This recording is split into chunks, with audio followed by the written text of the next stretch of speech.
Have you ever had a $100 bill in your hand and wondered, how can I turn this into $1,000, $10,000, or even $100,000? Unfortunately, schools don't teach this kind of financial magic. Imagine how incredible it would be if they did. Because of this educational gap, many beginners find investing a daunting challenge. But fear not. In today's video, I'm going to simplify the process to make it clear and straightforward. Hey, this is Beal. The journey of many of today's millionaires began with just $100, maybe even less. Like the trajectory of Howard Schultz, the brains behind Starbucks. Starting from humble beginnings, he turned a small coffee shop into a global empire. I'm not here to tell you that getting rich is easy, but Schultz's story shows that, with persistence and vision, it is possible to achieve extraordinary success. Everyone has their own comfort level with risk, so I'll guide you through various investment strategies, starting with just $100. As we progress, the risk will increase, but remember, greater risk can lead to greater rewards. To show that I'm serious, I'll show you what would happen if you invested $100 in each of these strategies. Whenever someone asks me how to invest $100, my standard answer is, invest in yourself. This could be through buying books or acquiring new skills. But let's say you've already done that. Now, let's talk about specific places where you can actually invest your money. Remember, I'm not a financial advisor, and you can relax. I'm not here to sell you anything. I just ask that, if you find this video useful, you give it a like. This helps to spread the word and reach more people. Also, consider signing up if you're serious about increasing your wealth. Let's explore our first investment option, a high-yield savings account. On our risk scale, this represents 1 out of 10. The lowest possible risk. In today's market, it's difficult to find savings accounts that offer substantial interest rates. However, the real value lies elsewhere. Depositing your money in a savings account is the first step towards creating what I call an emergency fund, something that is considered essential for everyone. This fund provides quick access to money for unexpected expenses and is extremely low risk. It is a financial safety net that can prevent you from falling into debt and facing exorbitant fees. Money in the bank gradually loses value due to inflation. When looking for the best savings account, focus on 2 key aspects: a competitive interest rate and immediate access to my funds. Banks like Ali Bank, Marcus by Goldman Sachs, and Citibank consistently offer favorable rates. Let's use Marcus by Goldman Sachs, where the interest rate is 0.45%. Not extremely high, but one of the best available. Now let's talk about gold, often considered a financial safe haven. On our risk scale, I give it 2 out of 10. Did you know that since the creation of the Federal Reserve in 1913, the US dollar has lost 95% of its value? That leaves only 5% of its original purchasing power. To combat this erosion of value, gold could be your solution. For example, $100 piece of gold from the year 2000 would be worth about 7 times as much today. Gold hasn't changed. It's the purchasing power of the dollar that has. Gold, the original currency of our ancestors, is perfect because it cannot be produced artificially and lasts for millennia. If you've ever seen Gold Rush on TV, you know how difficult it is to mine. So you might ask yourself, why rate it 2 out of 10 for risk? It all comes down to opportunity cost. With gold, you are protecting your money against inflation, but you may miss out on other investment opportunities that could grow your money faster. Gold is ideal if you're already rich and just want to protect your assets. There are 2 ways to invest in gold. Buy physical gold as jewelry, bars, or coins, which usually come at a premium. Or invest through a brokerage app like Robinhood, where you can buy gold at its real value and sell it more easily. I recommend the GLD ETF on Robinhood, one of the largest gold ETFs in the world. In June 2020, they had more than 36.49 million ounces of gold in vaults around the world. And for them, we're going to make our $100 investment. If gold still doesn't sound exciting enough for you, how about considering a low-cost index fund? I rate this option 3 out of 10 on the risk scale.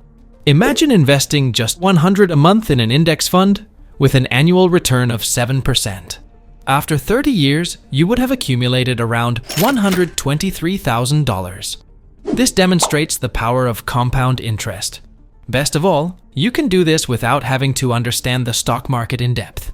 Warren Buffett, one of the richest men in the world, once bet $1 million that a single S&P 500 index fund would outperform a portfolio of hedge funds selected by professionals over 10 years. In 2017, the results showed that Buffett won the bet, demonstrating the effectiveness of index funds and that the average person can challenge professionals with little or no prior knowledge. Imagine an index fund like a bag of candies. In the factory, a machine selects the most popular sweets and puts them together so you can enjoy the best without having to choose and buy each one individually. Now replace sweets with companies. That's what an index fund does.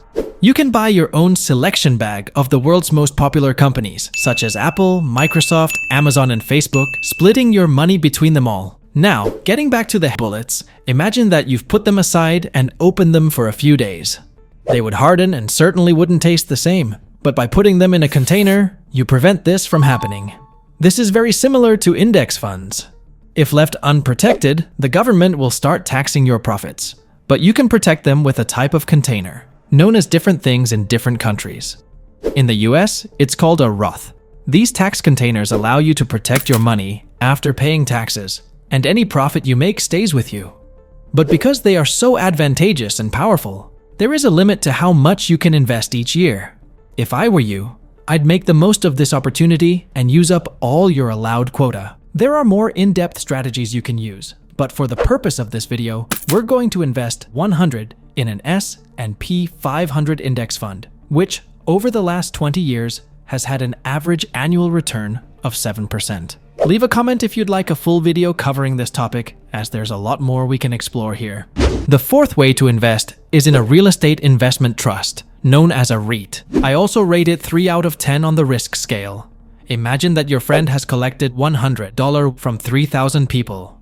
He will have $300,000. He then uses this money to buy a property. He rents out the property and shares the profit with all 3,000 people who helped him buy the property, helping them to generate that sweet passive income. That's a basic way of explaining a REIT. It allows everyone to benefit from investing in income-producing properties without having to actually buy one. Think of it like buying a small stake in a property. Let's say you own the front door, someone else owns the windows, and several other people own all the bricks. But together, you own the property. Equity REITs own offices, shopping centers, apartments, hotels, and much more, and derive their income from rent. By law, they must pass on 90% of all profits to the investor as a dividend. However, they are taxed a little differently. Interestingly, at the beginning of 2019, the 10-year average return for REITs surpassed the S&P 500, with an average return of 10%.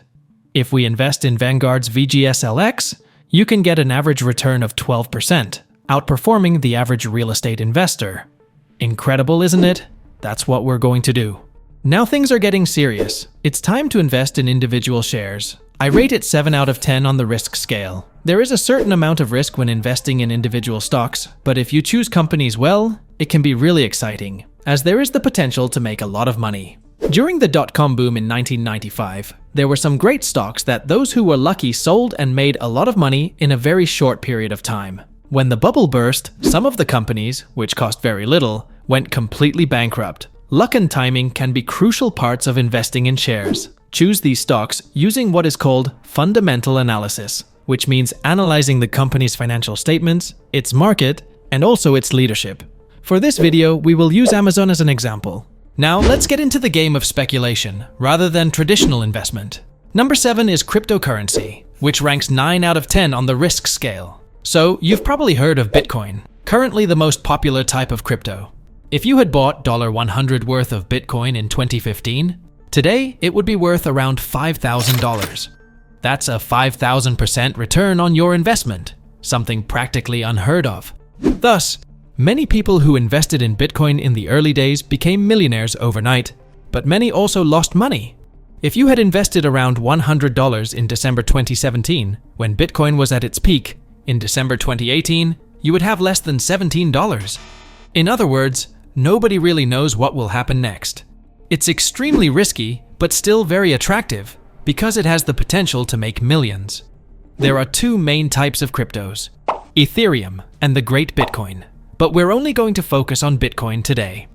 If you want to learn more about other types of currencies, you can read something called a white paper, which will give you all the details. The interesting thing about Bitcoin is that it uses something called a blockchain and is not regulated by the government. You also can't create more Bitcoins, which makes inflation absolutely impossible.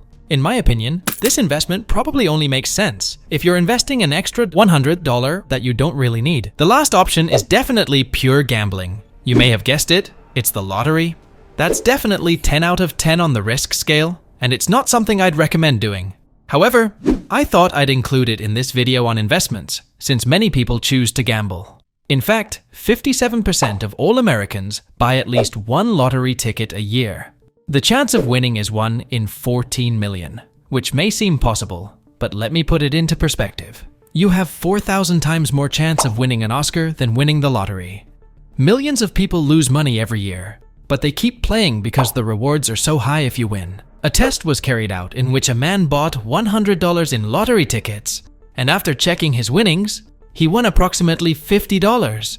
Now, if you think that sounds good, you're very much mistaken, because it's actually a negative return of 50%. It's sad to think that people play this regularly and, on average, are losing half their money when they could choose any of the other investment options in this video and have a much better chance of success. I hope this has taken away some of the fear of other forms of investment and made them a little more understandable. If you want to know the results of all these investments, I'll leave part 2 of this video on the screen now, but don't click on it yet. Remember to subscribe to the channel and activate the notification bell so you don't miss the next video. I see you on the other side. Good investments.